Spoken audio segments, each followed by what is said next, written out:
to understand that it isn't the controlling of your thoughts that we are wanting to inspire within you today, because that's really a hard thing. There's so many thoughts. What we want to inspire you to is an early and easy awakening to the high-flying disc. Before you leave this room today, we want you to feel as sure as we are about you that you have the ability to get on it and to maintain it mostly. We want to help you push the reset button. We want you to feel the power of your own point of attraction. We want you to feel the control that you have of your own point of attraction. And so, we want to say something strong here. We are going to push this reset button today. It's our promise that you're going to get this because we know it so powerfully and you're willing to listen. And in the hours that we are together, you will find resonance with your point of power. But we want you to know that it only lasts a day, because tomorrow you have to get on that high-flying disc again. And the next day, you want to get on that high-flying disc again. So, and we want to say to you that you were born on it. How do I get on the high-flying disc? Well, you were born there. I know, but that was a long time ago. Now how do I get on it? Well, you have the potential of being on it every morning, unless you remember something unpleasant from yesterday, and that's, in other words, when you wake up, what disc do you jump on? Oh yeah, I gotta go to work. It's gonna be a lot of traffic today. Better hurry. It's gonna be hot again today. Or maybe you wake up into a household full of confusion and you just want to pull the pillow over your head and not get up. We want you, before you go to bed or before you go to sleep, to prepay your morning and say to yourself, in the morning, I'm going to get up, I'm going to wake up on the high-flying disc, and I'm going to acknowledge that I'm there, and I'm going to milk it as best I can. Now, you might not make it till breakfast. You might not even make it till you get out of bed.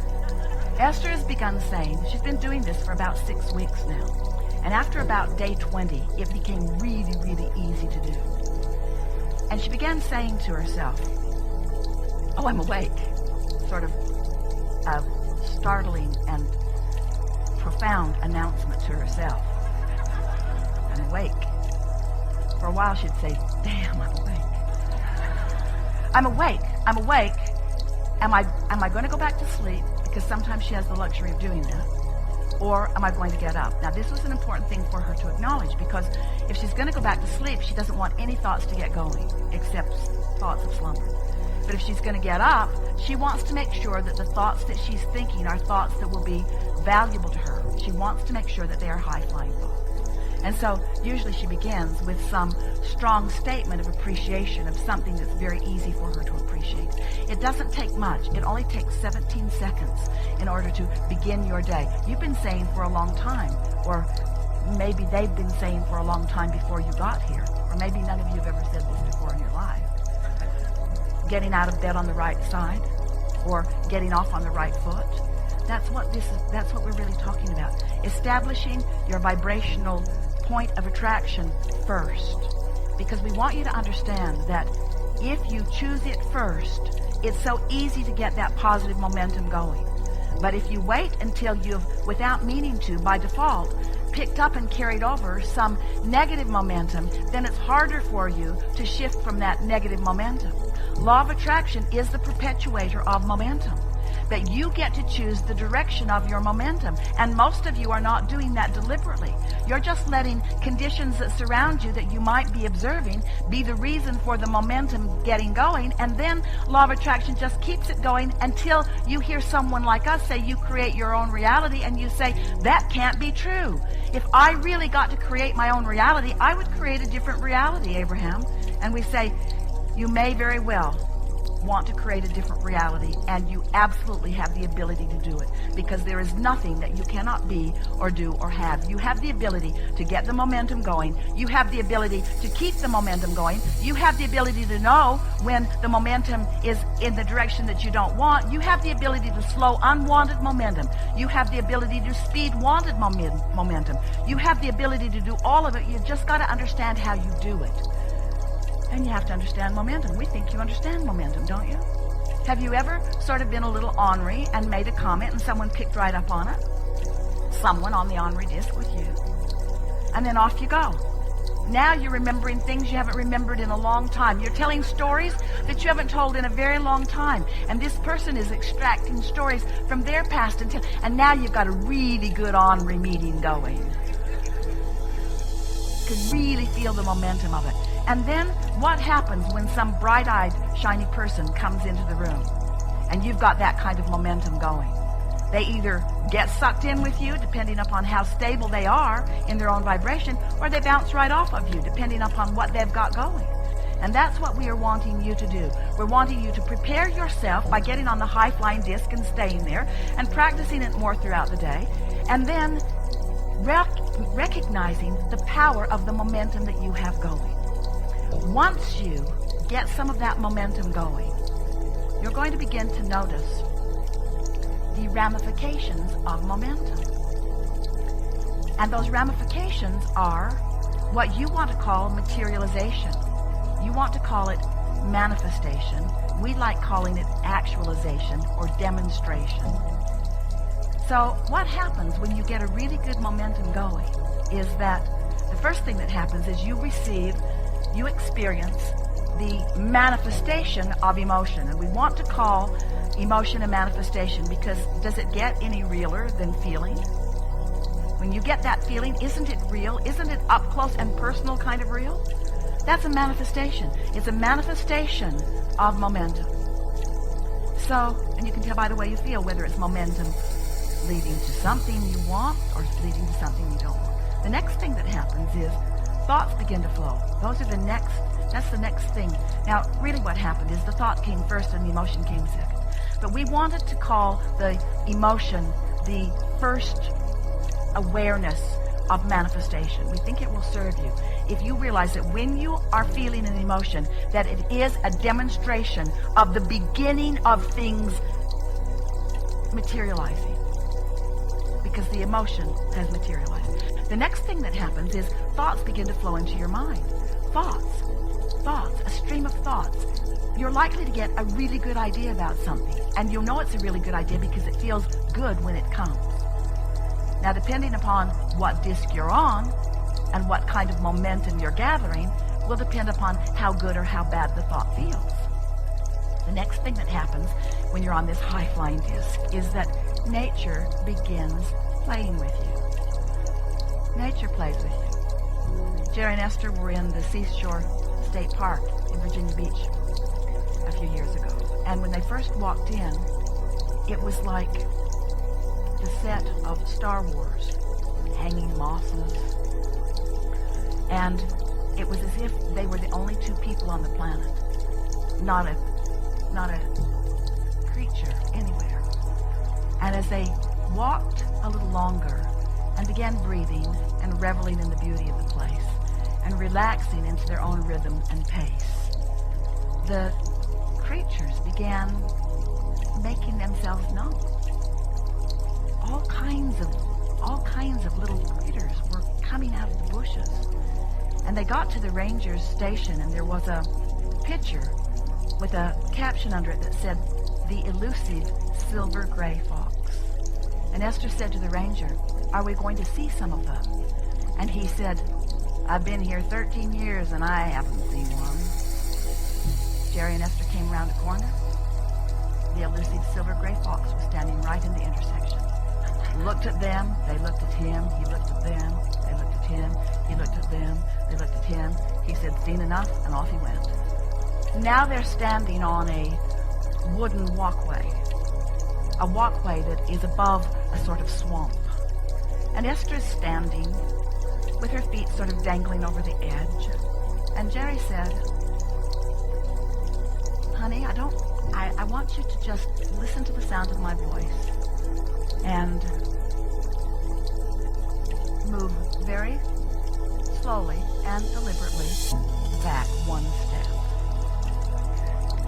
And so Esther listened to the sound of his very calm voice and stepped back. And then he said, do it again. And she did. And he said, now look down. And there was a copperhead snake stretched out in the sun. And he laid there for a little while and said, "You seen enough?" Then off he went. So now Jerry and Esther back at the ranger station, and Jerry said, "Did you know you have copperhead snakes?" And the ranger said, "No, we don't have any copperhead snakes." And Jerry said, "Well, you do now." Things that usually do not come out and play were coming out and playing because the vibrational resonance with that high-flying disc was emanating. And nature is the first responder beyond your own emotions and thoughts to demonstrate to you where your vibrational frequency is. Any nature ever playing with you? Hummingbirds doing ridiculous loop-to-loops in the gardens? Birds flying, obviously, just for entertaining you?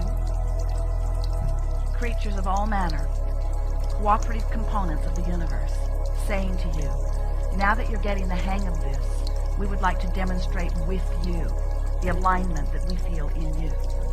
And then, of course, on your high-flying disc, other humans, also on the high-flying disc, appearing in crowds, standing out, walking to you, right timing, saying the right thing at the right time, giving you just a little piece of something that you were wondering about, another little piece of something, rendezvous all day long, leading you to where you want to be, because this is certain. Where you stand and where you want to be is known by all that is. And when you take the time to wake up deliberately, acknowledging the high-flying disc and deliberately staying there and beating the drum of it and practicing it through the day, even if you fall off, you will. Even if you fall off, get on again. Even if you fall off, tomorrow get on. Even if you fall off, tomorrow get on. Until eventually Esther said, Abraham, I refuse to accept that I have to wait until tomorrow to get back on the high-flying disc. You've given me too many tools. I like it on the high-flying disc. I'm going to be on the high-flying disc. I don't care what it takes to be on the high-flying disc. Even if I have to feel good, I'm going to be on the high-flying disc. And after a while, it just becomes such a steady point of attraction that you begin to feel like the invincible creator of your own reality that you are. Because you are the creator of your own vibrational offering. Because you have guidance to let you know. You have guidance to let you know. So there are two ways of knowing what disc you're on. First is how you feel. Next is what's manifesting around you. Those are the indicators. So this message is not about scolding you about being on anything other than the high-flying disc. You get to be wherever you want to be, and sometimes being on those lower discs is really a clarifying experience. For a while, Esther was hard on herself when she knew she was not on the high-flying disc. She would be really mad at herself for not having the self-discipline to stay there. And we would say to her once she would come back and do earshot of us, Esther, these are not negative moments. These are not bad moments. These are not wrong moments. These are clarifying moments. And how wonderful it will be for all of you when you're consistently hanging out on that high-flying disc. And then you have those little clarifying dips that just keep parlaying you into more and more and more clarity about who you are and what you want.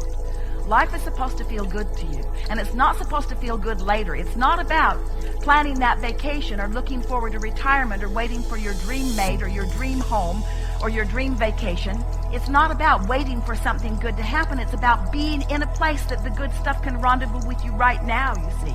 And you have the ability to control your vibration so that good stuff is rendezvousing with you right now. And you're going to reach the place where you're even willing to say the stuff that you didn't think you wanted that rendezvoused with you was still good stuff. Because out of it comes clarity. Out of it comes expansion. Out of it comes more potential for more good feeling. You have control over the way you feel. Therefore, you have control of everything that comes to you.